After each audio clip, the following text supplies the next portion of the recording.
एक बार की बात है, एक गांव में कमलाबाई नाम की एक बूढ़ी औरत रहती थी।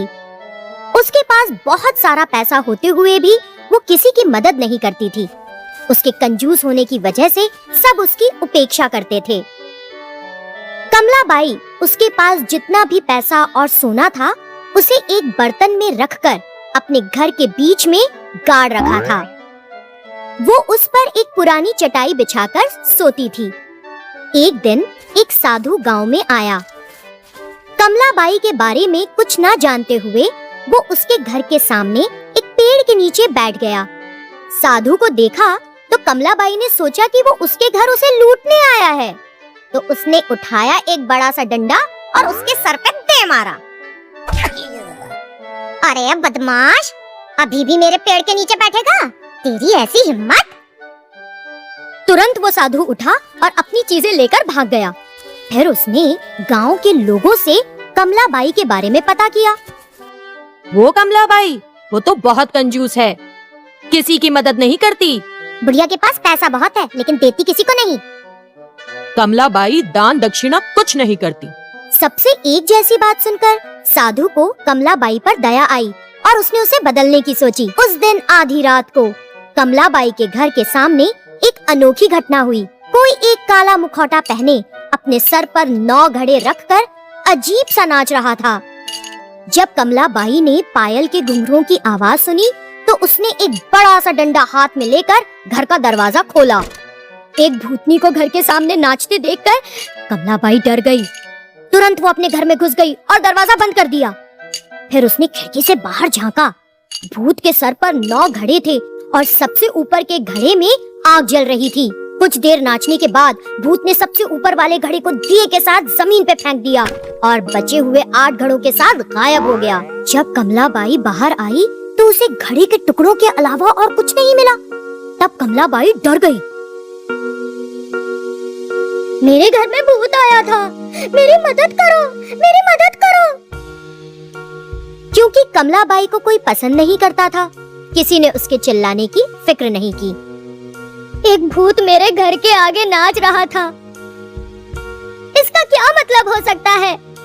मुझे बहुत डर लग रहा है। लेकिन किसी ने उसकी बातों पर ध्यान नहीं दिया, बल्कि उसकी तरफ देखा भी नहीं। रात में कमलाबाई घर के अंदर एक बड़ा सा डंडा पकड़कर खड़ी हो गई। आधी रात होते ही उसने फिर से घुंघरूओं की आवाज सुनी। जब उसने खिड़की से बाहर झांककर देखा तो उसे भूत के सर पर 8 घड़े दिखे। 8वें घड़े में आग जल रही थी। कुछ समय नाचने के बाद भूतनी ने सबसे ऊपर का घड़ा फेंक दिया और बचे 7 घड़ों के साथ गायब हो गई। हर दिन भूतनी आधी रात आती, कुछ देर नाचती रहती और फिर सबसे ऊपर का घड़ा तोड़कर बाकी घड़ों के साथ गायब हो जाती। ऐसा रोज रोज जब होने लगा तो कमलाबाई डर गई और इससे छुटकारा पाने के लिए जादूगर भैरव के पास गई। हर रात एक भूत आकर मेरे घर के सामने नाच रहा है, मुझे उससे बचाइए। तुम जैसी कंजूस औरत की मदद कभी नहीं। भूतनी की नाच से मैं बहुत परेशान हूँ, आप ही मदद करें। क्या तुम किसी की मदद करती हो? तुम्हारी मदद कौन करेगा? उसने अपने घर के सामने चौराहे पर पेड़ के नीचे उसी साधु को देखा।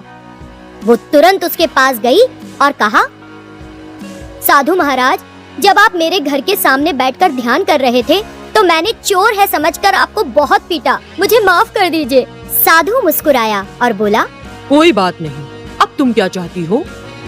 साधु महाराज, हर दिन एक भूतनी आधी रात अपने सर पर घड़े रखकर मेरे घर के सामने नाचती है। वो हर दिन एक घड़ा फोड़ रही है। फिलहाल उसके सर पर 5 घड़े हैं। इसकी वजह न जानकर मैं पागल सी हो रही हूँ। आपको मुझे उस भूत से बचाना होगा। साधु ने सोचा और नहीं में सर हिलाने लगा। कोई उपाय नहीं कमलाबाई, तुम्हारे आखिरी दिन आ गए हैं। ऐसा इसलिए क्योंकि भूतों का सरदार उन्हें छोड़कर कहीं चला गया है। इस वजह से सारे भूत निसहाय हो गए हैं। समूह छोड़ते वक्त भूतों के सरदार ने उनसे कहा कि तुम उनकी सरदार बनने योग्य हो, इसलिए वो भूत तुमको अपने साथ ले जाने की कोशिश में हैं। अगर तुम बहुत समय जीवित रही तो ये कैसे मुमकिन होगा? इसीलिए वो अलग अलग तरीकों से तुम्हें ले जाने का प्रयास कर रहे हैं। जैसे ही बचे हुए 5 घड़े फूट जाएंगे तुम मर जाओगी। हे ईश्वर, आपको मुझे उनसे बचाना होगा। मैं अपनी सारी जमा पूंजी आपको दे दूंगी, कृपया कुछ कीजिए।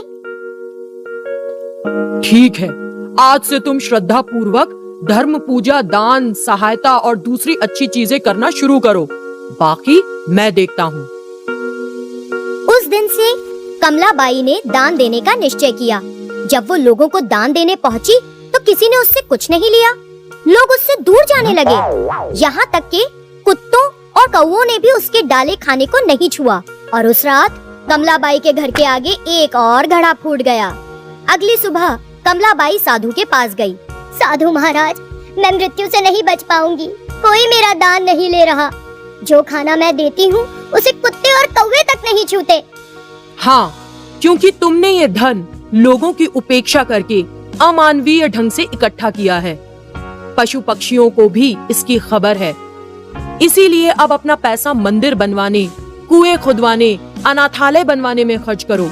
अगर तुम ये अच्छे काम करोगी तो सिर्फ लंबी उम्र ही नहीं, अच्छा नाम भी कमाओगी। साधु महाराज, कृपया आप ये सारी चीजें करें और मेरी मदद करें। अगर मैं करूंगी तो कोई स्वीकार नहीं करेगा। फिर कमलाबाई ने अपना सारा पैसा उस साधु को दे दिया। उस पैसे से साधु ने कई अच्छे काम किए। तब से कमलाबाई को न सिर्फ भूतों से छुटकारा मिल गया, बल्कि उसका अच्छा नाम भी हो गया। तो बच्चों, हमें इस कहानी से क्या शिक्षा मिलती है? यही कि जिंदगी जीना दूसरों की मदद करना है। हाय बच्चों, आपको हमारा वीडियो पसंद आया? और ज्यादा वीडियोस के लिए सब्सक्राइब कीजिए।